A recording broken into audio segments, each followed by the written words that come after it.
Power is not just about control, it's about mastery. The ability to shape reality, dictate outcomes, and maintain influence over time is what separates the truly powerful from the rest. Welcome to the final episode of our series on the 48 Laws of Power, where we unveil the most advanced and ruthless strategies for ultimate dominance. If you've made it this far, you already understand the game of power, but these final laws will show you how to win it. Humans are hardwired to be drawn to spectacle. The most effective leaders throughout history have understood this. Think about it. Julius Caesar with his triumphal processions, Napoleon crowning himself emperor. These weren't just ceremonies, they were calculated displays of power. Creating a spectacle isn't about empty showmanship. It's about understanding the human need for symbolism. It's about transforming the ordinary into the extraordinary, grabbing people's attention and etching your image into their minds. A well-crafted spectacle amplifies your message, making it memorable and impactful. Look at today's world. The most influential figures, whether in business, politics, or entertainment, they all understand the power of a good spectacle. In a world saturated with information, a compelling spectacle can be the difference between fading into obscurity and becoming a legend. Now, you might be thinking, Neil, you always tell us to question everything, to think differently, and you're right, I do. But there's a crucial distinction between independent thought and reckless rebellion. The truly powerful understand social currents and unwritten rules. They blend in, play the game, and avoid rocking the boat. Think of a chameleon. It adapts to its environment. Similarly, know when to conform and when to challenge. Open defiance can make you a target. Be a social chameleon. Observe, adapt, and choose your battles wisely. True power lies in shaping the world around you. Let's face it, the universe is a chaotic place. Stars explode, black holes devour matter. Chaos is the natural order of things, and just like in the cosmos, chaos can be a powerful tool in the game of power. When things are predictable, it's difficult to make a move to seize an advantage, but introduce a little chaos, a little uncertainty, and suddenly people become vulnerable. This law is about strategic disruption, about understanding that chaos creates a vacuum, and that vacuum can be filled with your own agenda. A skilled manipulator of chaos knows how to unsettle their opponents, to make them question their footing, to force them into making mistakes. Remember, chaos is a tool. Used wisely, it can expose weaknesses, create opportunities, and ultimately shift the balance of power in your favor. Chapter 4, Law 40. Despise the free lunch. In the vast cosmic expanse, every action has a reaction. This principle holds true in power. Nothing valuable is free. Free offers often come with hidden costs. Powerful people know this truth. Every transaction has a cost. Be wary of easy deals. It's about being discerning. True power is earned. Reject free lunches to maintain independence. Chapter 5, Law 41. Avoid stepping into a great man's shoes.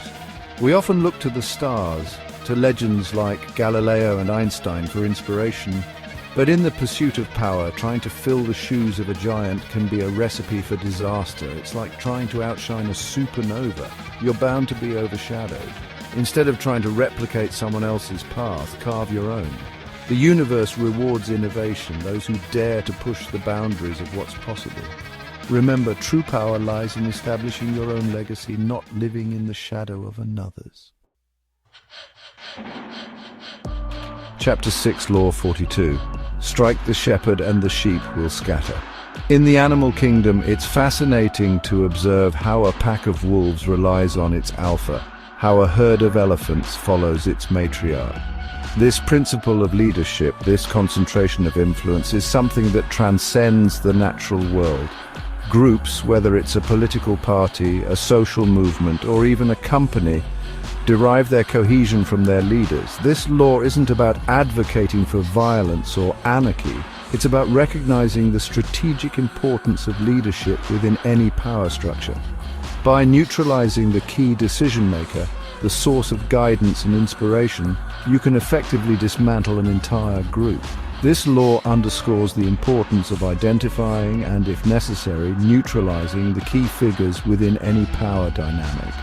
Sometimes, to achieve your goals, you need to aim at the head, not the body. We can learn a lot from the universe. Take gravity, for example. It's an invisible force, yet it holds entire galaxies together. True power operates in a similar way. It's not always about brute force or coercion. In fact, the most effective form of power is the kind that people willingly submit to, the kind that wins over hearts and minds. Powerful leaders, they don't just command, they inspire. This law is about understanding that true power is about building relationships, cultivating loyalty, and creating genuine bonds. It's about making people believe in your vision, not because they have to, but because they want to. One of the most fascinating principles in physics is that of reflection. Light, sound, even behavior, they can all be reflected back, often with surprising results. And in the arena of power, this principle of reflection, of mirroring, can be a devastatingly effective tactic. Have you ever noticed how when someone criticizes you using the very flaws you see in them, it's particularly irritating? That's the mirror effect in action. It's about strategic reflection. It's about showing your opponent their own flaws, their own hypocrisy reflected back at them. This can be incredibly disarming, especially if they're used to being the ones in control. The mirror effect forces people to confront their own inconsistencies, their own shortcomings. The universe is constantly evolving, constantly shifting, but these changes happen over vast stretches of time.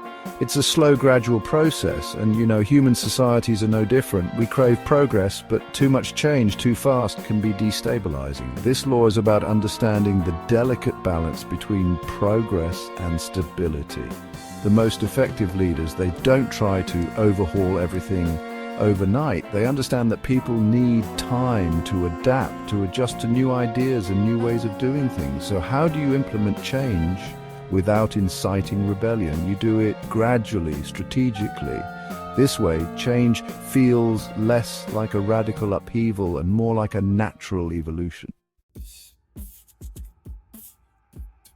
Now, you might think that in the pursuit of power, appearing flawless, invincible, would be the ultimate goal. But the universe teaches us that even the most seemingly perfect objects have their imperfections. Take our own sun, for example. It's a magnificent star, essential for life, but it also has sunspots, solar flares, imperfections that make it all the more real. In the same way, presenting yourself as utterly perfect without flaws or vulnerabilities can actually be detrimental to your pursuit of power. Instead of trying to project an image of unattainable perfection, allow yourself to be human. This doesn't make you weak, it makes you relatable. In space, celestial bodies reach a critical mass and collapse under their own gravity. This gravitational collapse is a metaphor for unchecked ambition. In the pursuit of power, striving for more can be dangerous. Too much success can become unsustainable. Know when to stop and enjoy your gains. True power lies in strategic restraint.